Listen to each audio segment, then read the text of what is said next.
Alright, so we got a question from I Go Real Hard 1. And question 1 says, can you give us your cloning recipe again? Yes, we currently are shooting footage for that video. And as soon as it's finished, we will throw it together. And the OMMPgrower's Guide to Cloning will be back up. Number 2. When should you start your outdoor crop? Probably before September or October.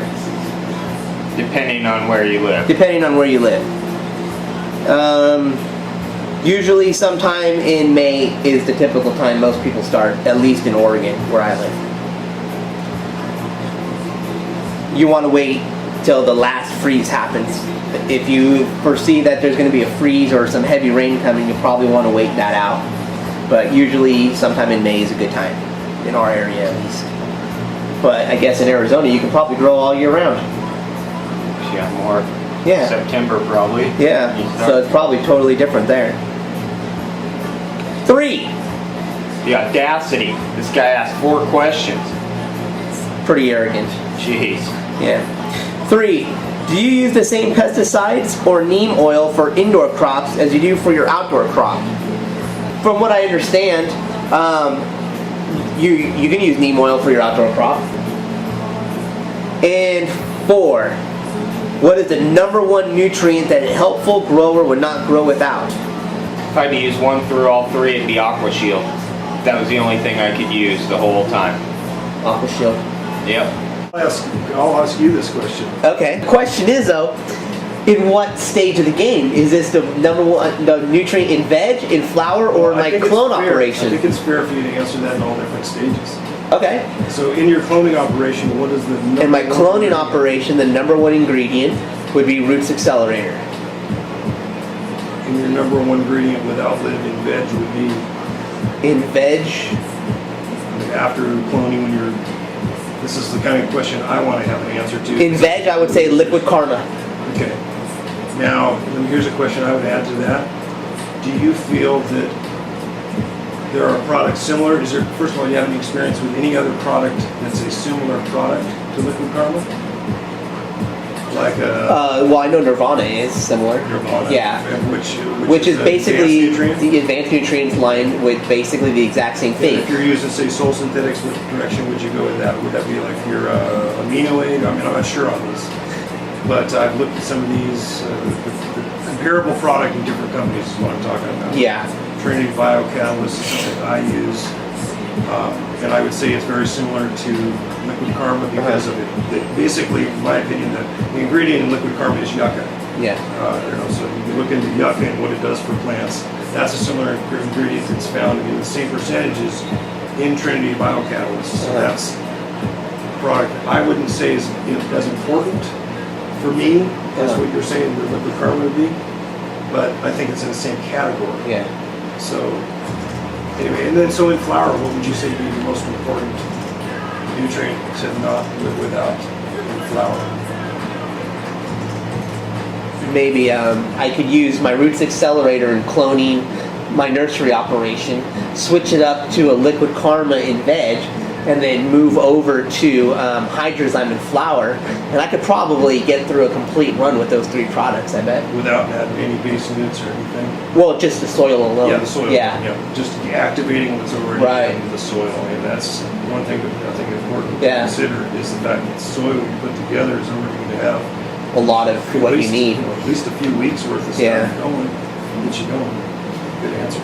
Nice. Sunny Blow Mo Dro asks, hey man, what's up? I'm running a couple DWC as an experiment.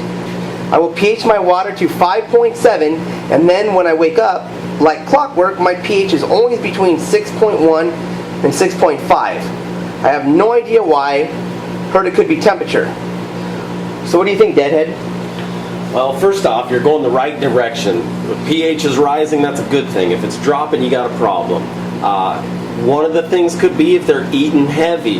You want to check your parts per million on your nutrients. They could be thirsty and hungry. If they eat a lot, as they eat, their pH will rise in your water. So you're doing the right thing. Just keep resetting it. Again, once the pH starts dropping, then you've got more issues. I haven't seen any problems with water temperature causing pH fluctuation like that. I got buddies that run the same deep water culture. They don't have chillers, their water fluctuates. I run a chiller and keep it the same temp, and we both kind of battle the same sort of pH, little fluctuations. Yours isn't crazy, and you're doing the right thing, but check your feed, parts per million in there, and check that and watch it. All right, awesome. All right, so we have a question from GR33NL33F. And the question is, how do you feed? Do you feed your newts and then just plain water? Also, how do you get so dense nugs, not fluffy and airy, bud? All right, let's see what we can do with this one. All right. First off, How do you if I'm reading this right, yeah, you want to be mixing your nutrients with your water. Don't feed straight newts. So if that's kind of what you're after, I think that answers it. Definitely don't give water and then nutrients later. You want to mix that and it all goes in at once. As far as the density goes, I think that's all, in my experience, that's light penetration. You want to be nailing it with as much light as possible.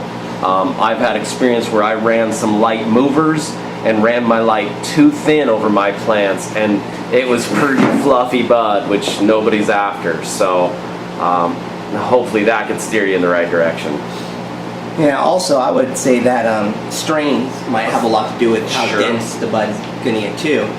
If you don't start off with a strain that's going to dense up on you, then you're not really going to achieve that goal. And then, well, how do you feed? Well, for you feed based off of a like an automated system. Absolutely. I fill a 55-gallon drum of water, mix everything, and it feeds itself. Whereas I feed by hand. Right. So it's quite a bit different depending on the setup that you have. All right, so the next question is from Shadow Halo 1, and the question is, what would be the ideal setup for a DWC perpetual harvest setup under a 400 watt HPS? All right, now this one's a little tricky. Perpetual in DWC, I would say, is a little different than a soil, to where you can pull a plant or two out at a time and rotate through. And then we're adding in that we're dealing with only a 400 watt light. So I would set this up, and it's kind of like I have mine set up under multiple thousand watts, but we'll just downsize it. So 400 watts, I think you could run a couple plants under it. But you're going to have to run them straight through. You got to keep those two together all 8 weeks if it's an 8-week strain, because your nutrients change week to week. And DWC, if you start mixing stages, they're going to be at the wrong nutrient stage of that regimen that you're using. What I would do is I have a separate setup under like T5 fluorescence that I run in like a smaller, I run in 5-gallon buckets. I've cut the bucket in half, and I'll still put the plants in the net pots, and I'll run it in a smaller system so I don't have as much water, just to get their roots started. And I'll run those under the T5s for a while. That way when you pull out and harvest your others, they're already ready to go, and you have to start the 8-week cycle over again.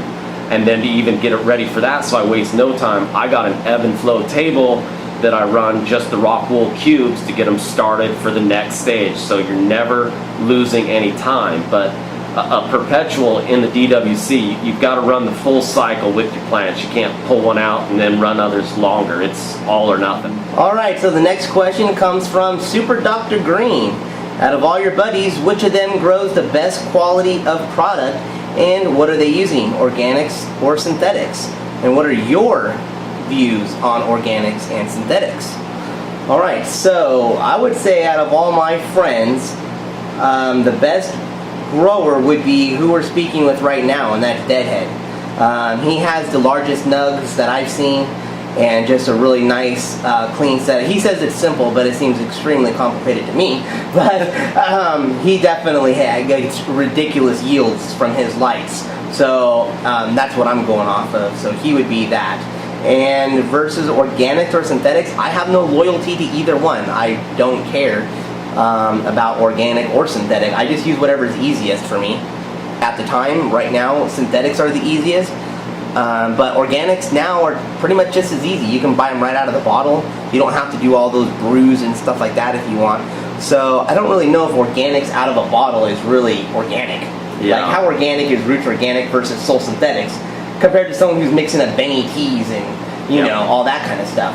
And that's where I'll come in. I do run synthetics because I'm in deep water culture. I was told for a long time that you want to stay away from anything organic in that growing style because you're just going to run into growing messes. However, I've been reading a lot of literature now that there's some people having great success with brewing teas and running a tea in a DWC, which I would love to do. I actually think growing organically is a pretty sweet thing, and I'm really interested in starting, now that I'm going to jump into soil for a little bit, I want to start brewing teas and just get screaming microbes living in my soil and just happy soil, happy plants, and kind of see how that goes. But Nice. yeah, I've had tremendous success with synthetics personally. What do you have to say about that, Enigmi? I don't mind either way, whatever turns you on. But I think some people get a little full of themselves or take it to a little bit of extremes with organics. They just feel like they're, especially indoor guys, you're not really helping the environment growing indoors. And which one of our buddies would you say is the best? Me. Oh, very well. I'm like a superhero or some kind of god. That's what I hear. I've heard that too. Yeah, somewhere.